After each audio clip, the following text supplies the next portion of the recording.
What's up, everyone? This is Soul, and I'm here to talk to you about what we've just learned from the State of Azeroth broadcast. What's good, what's exciting, and where are the weapon displays? We're going to break it down and prep it with some commentary. Please like this video, subscribe for some more WoW coverage, and catch me where I'm live.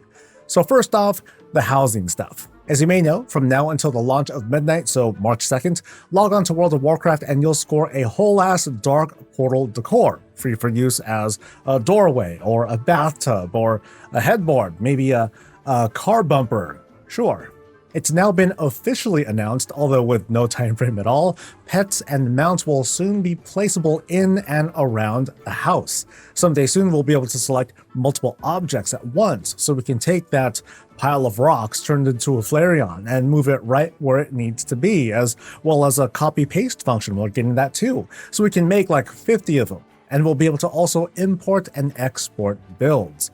I'm not sure if they're gonna mean like whole ass houses or individual rooms or selections like we talked about, or all of it. So those folks who were selling weak auras and UI packs, hey, it looks like there's money to be made again. And I'm actually half serious, like UI building is sort of like building and sculpting, right? Now, regarding import and export stuff, it's all good, as long as folks are treated fairly, I think. The last thing I want to see is to like punch in someone's name on a third-party tool and then just rip their entire house, down to the pixel without their consent. At the moment, the API function we saw demonstrated by Wowhead, that's been down. I don't mind seeing it work again as long as it's an opt-in function and it doesn't interfere with data we don't mind sharing, like what goes into the WoW Armory. Since this video was made in advance, I don't have that ending video to show you as B-roll, but it was just plain awesome with all these housing Easter eggs showing off the superior neighborhood, the bonus Reptar, and the other little cameos, and a flock of Pepes, which was totally awesome. My eyes were focused a bit on that one shot where we saw what looked like a post-raid photo of their team. Now, we've seen tiny bits of data mining here and there about a camera and a sharing option. It could be what many have speculated, but even now, I still doubt. But maybe we'll see photos that can be displayed inside the home. Now, there are so many things that can go wrong with that, but just the thought of it has me pretty excited. I'm just gonna stop there for now and move on. They hyped up BlizzCon just enough to really catch my interest. Earlier speculation for me was that this year's BlizzCon would not make World of Warcraft a very big deal, at least probably the last Titan would not be announced. Now, the way they brought it up though, like even though we'll only be 6 months into Midnight by the time BlizzCon rolls around, they might do it. There could also be a big new Warcraft thing happening that I hope gets more love than the likes of Warcraft Rumble did. But I also want to point out, BlizzCon tickets are still available after this many months, so I think they're kind of determined to get folks out there or at least watching online, I don't know. But now here's what folks have been wanting to see, the roadmap for 2026. So the 1205 and the 1207 patches will take us through spring. So we'll get Void Assaults, which sounds like it's going to have all the familiar trappings of going to a place and doing a bunch of stuff and getting rewards at the end. And then there's the prop hunt. It's a hide and seek sort of thing that it sounds like good old fun. The 0.7 seems like it's going to amp up those assaults from the 0.5.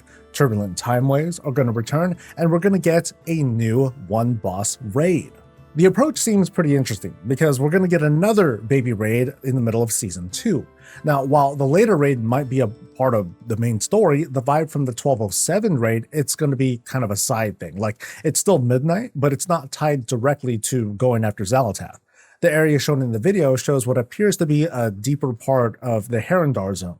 Personally, I'm not too fond of mid-season raids. Like, the first one that we're going to get is in a 0.7 patch, and by then, my team is going to be running like their 5th or 6th ult through the current raid, and I might be asking them to kind of like work hard again for, I'm not sure if we're going to get better item levels. I mean, I guess it's going to depend. Like, if this raid gives us something like the Overcharged Delve Belt or a Cersei Circlet, then okay, yeah, we're definitely going, guys. Sorry. Because I remember hearing their complaints, like, and you've probably shared some of them too. A lot of folks, they don't want to do like some weird side thing to get like a doohickey gizmo that might be useful going into the next season. Now, the flip side though is that this is going to be a raid, so they can't say a damn thing. Boom! And I think that's pretty well played on Blizzard's part. Anyway, Season 2 is set to bring housing, social, and UI updates. I'm mostly interested in the social stuff. Housing's been great, and it's brought up opportunities or, things to bitch about, like how it's difficult to just visit whatever neighborhood we like. At the moment, we have to use like Group Finder, and I prefer to use like a special place where neighborhoods can open themselves up to the public if they want to, and folks can easily find those neighborhoods who are eager to share. It's also been a while since Holly Longdale mentioned WoW linking other social platforms like Discord to World of Warcraft. Then after BlizzCon comes the 12.1.5 with the baby raid I talked about earlier and a new oversized delve structure they're calling Labyrinths. So I don't know, it's like solo raids in a sense with multiple wings to explore and hopefully serve as a checkpoint so we don't have to like clear the thing in a day. Maybe we can take a number of days or maybe a number of weeks perhaps. Now, it might not be for everyone, I get it, but this could be very cool. Just you and Valera fighting and flirting your way through this epic journey. Mega Dungeons worked out, I think, as an epic sprawl and as a piecemeal for Heroic and Mythic Plus dungeons once they were broken down. So it looks like they're trying to do something slightly similar with Delves. And it also looks like the spooky event announced around mid-2025 that's going to finally manifest during this patch period as well, seeing as how Halloween is happening nearby. But at the moment, there's no clear sign of a Plunderstorm or a Burning Crusade remix or whatever, but we have seen stuff added and dropped from the roadmap over time. More things tend to be added, so for anything that seems kind of bare, who knows what might be in store. As usual, I'm most excited by like the new things, the social and UI updates, and also what they have planned for Labyrinths. Because we know raids and zones and dungeons and delves, they're great. They're part of the day-to-day. Although maybe these days, house visits are the day-to-day. But anyway, that's enough from me. How about you? What do you think about this coming year in the World of Warcraft? Let us know in a comment. Like this video, subscribe for more WoW coverage, catch me live, and I'll catch you later. Stay safe, stay healthy, and stay breezy.